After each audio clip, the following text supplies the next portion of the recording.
What's up, everybody? Happy Friday. Hope all you're having a great day so far. Getting into this episode of Y&R.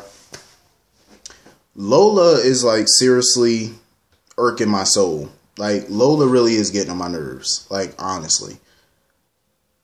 Seriously, like, she need to make up her mind. Like, what is it that you want? What do you want to do? You know what I mean? Like, it's just now she worried about being a home wrecker, and this is why I'm not on board with this whole Lola-Kyle relationship, because she's a little too wishy-washy for me. Like, she condemned Kyle basically for being rich. She was upset with him for having money and buying her nice things, like a nice purse and stuff like that, you know, because it was expensive. But yet you went to him and offered basically to be his side chick. In my opinion, Lola should not have to change who she is for Kyle, but Kyle should not have to change who he is either. It's not his fault that he was born into money. Like, that's not his fault. You know, he shouldn't have to change how he is, and the fact that he likes nice, expensive things, and he likes to buy the woman in his life a nice, expensive thing. You know, he shouldn't have to apologize for that. They should both just be who they are. You know what I'm saying? Neither one should really have to compromise themselves just to be with the other person. You know what I mean? Like, they shouldn't have to do that. But she just need to stop with the BS. Like, you're dating a rich person. Get used to it. You know what I mean? Like, seriously. I'm just tired of the back and forth between her and Kyle. It's getting rather annoying. I'm pretty sure, and I stand behind this, I feel like Ray is definitely not the father of that child. And especially with the actress playing Mia leaving the show, she probably either won't have this baby, or the baby will turn out to be Arturo's, and her and Arturo would just leave town together to raise their kid.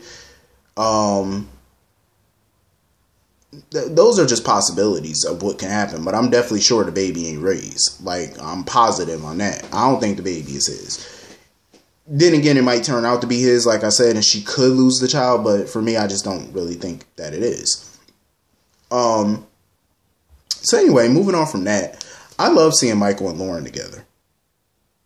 I really do. I want to see more Michael and Lauren. You know what I'm saying? Like, I really do, because we have not been seeing much of them the last couple of years. You know, we just been getting little bits and pieces. But I'd rather see them back at the forefront again. You know, there's plenty for them to do. Speaking of, I am so glad, you know, Jack went to Lauren and basically rolled out his ideas and his plans for the future of Jabot and the future of Fenmore's. Because from a business standpoint, why would Lauren want to partner her company up with Phyllis instead of Jabot? An established company, a legacy company, a company that's been around for well over 50 years and have a proven track record. You're willing to break away from that partnership, a lucrative partnership, or to enter some flimsy partnership with Phyllis, who has a horrible track record with working with companies. Like, she doesn't have a stable job history, you know. One minute she's at this company, next minute she's at that company, next minute she's unemployed. Why would you want to partner up with her? She was a failure as CEO of Jabot. You know what I mean? Like, she was the ultimate failure. I'm just going to be honest. Phyllis was horrible as CEO. Why would you want to partner your family's company, your father's legacy, with her? You would rather partner your company with another legacy family. You know what I mean? Like, it just makes more sense. And I'm glad Jack laid out his plans to her. Like, he basically let her know they're going to focus on cosmetics, fashion. You know, it's like an empowerment type thing for the, you know, empowered woman. They're just going to drive more business to Fenmore's and stuff. Like, his idea sounded very good, you know, and Lauren was impressed by it. So, of course, she wants to keep her partnership with Jabot, which she should. I mean, like I said, Jabot was the one who invested in Fenmore's when nobody else would. You know, Fenmore's was on the verge of collapsing, and Jack swooped in and saved her company. You know what I mean? Like, why not keep your company with him? You know, have some type of faith in him. Clearly, he knows what he's doing and what he's talking about.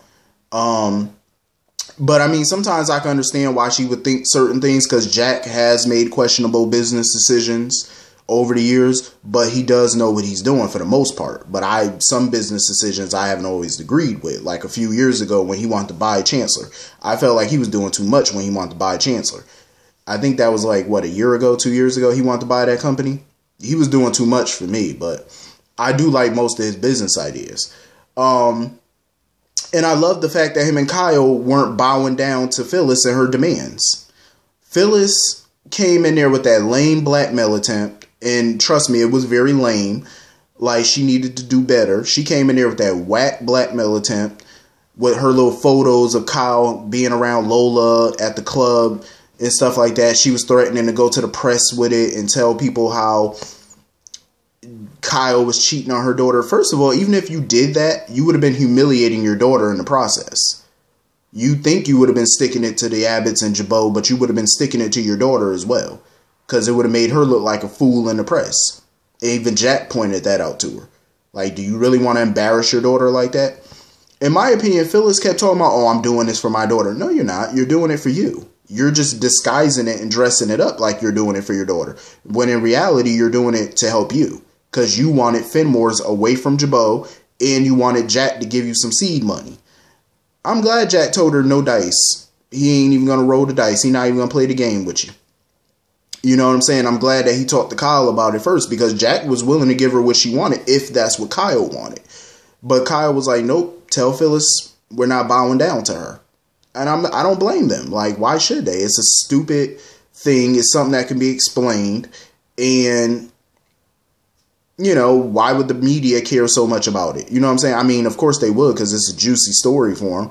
But it's not like it's going to destroy Jabot, because it's not. You know what I mean? They face way worse, you know, public backlash over the years. This is nothing compared to what they've dealt with before. So this is not, you know, going to cripple them in any way. So I'm glad Jack shut her down, and he was smug when he did it, and I don't blame him. Her whole blackmail attempt was just lame, and she needed to come harder than that. And now look at her, tearing up the mirror at the athletic club, self-reflecting, because she knows that she failed miserably. You failed as CEO. You failed trying to get Fenmore's away from Jabot. You just failed miserably. And she needs to just take some time and get herself together, because clearly no company in that town is going to hire her. Newman is not going to hire you. Devon is not going to hire you at Hamilton Winters. Nick is definitely not going to hire her at Dark Horse. Like, you're just burnt in the industry. You're burnt. Your whole, like, reputation is burnt in that town with so many people. Who's going to take you on? You ain't got you have no job. Your money is probably running low. Like, you have nothing at this point. She might as well just leave town and regroup and figure something else out, because you have nothing. You have no leverage. You have Jack. No pun intended, but she, you know, she ain't got that Jack, but you know what I mean. Like, you have zilch, zero, nada. Like, you don't have a leg to stand on in that town. Like, Phyllis is, I would like to say she's pretty much at rock bottom at this point. You're like literally at ground zero. Like, how do you come back from this? That's what I want to know. Like, how does Phyllis come back from this? It's like, why do you even wake up in the morning? You know what I'm saying? Like, damn. You really have jack squat. So anyway, moving on from that. I understand Kyle trying to tell Summer that, you know, because Summer, he pretty much told her about what happened with Lola. And that they didn't have sex, but they did get a room together. So he told her the truth on that. Summer is, in my opinion, in this delusional state. I feel like even if Kyle were to tell her, you know, I don't want to be with you, I don't want to be married to you, I think we should just be friends, I'm in love with somebody else. He could tell her all of this 1,000 times. I feel like Summer would just keep saying, we're meant to be, you don't belong with her. Like, Summer's delusional at this point. Like, she's a mini Phyllis. Like, she's just how Phyllis was years ago. And kind of how she is now. But, you know, but Phyllis was off the chain back in the day. Like, you talk about delusions of grandeur. My goodness. And Summer has that same trait. I'm like, wow. Summer is just not getting the hint. Like, it's like some fatal attraction type stuff. Like, I don't know what Kyle is going to do with this situation. Like, maybe he might have to have Lola be his side chick for now, because I don't see how you going to get out this marriage. Like, Summer seems like if he tried to file for divorce or an annulment, she seems like she would just literally mentally snap. Like, that's just how she's coming off. Like, she seems unstable, like delusion. Like, it's just crazy. Like, I have a feeling if he did try to seriously kick her out the house and file for an annulment, she would snap and try to hurt that boy. Like, that's just, she got that look in her face. Like, she just does not take no for an answer. I'm like, I don't know how Kyle going to get out of it, but, you know, more power to you. The best of luck. But he got a long road ahead of him if he think he going to shake Summer so quickly. Because it definitely ain't going to happen. But anyway, I enjoyed this episode. I thought it was pretty cool. Hit the comment section. Let me know what y'all thought about this episode. I will see you all later. Peace.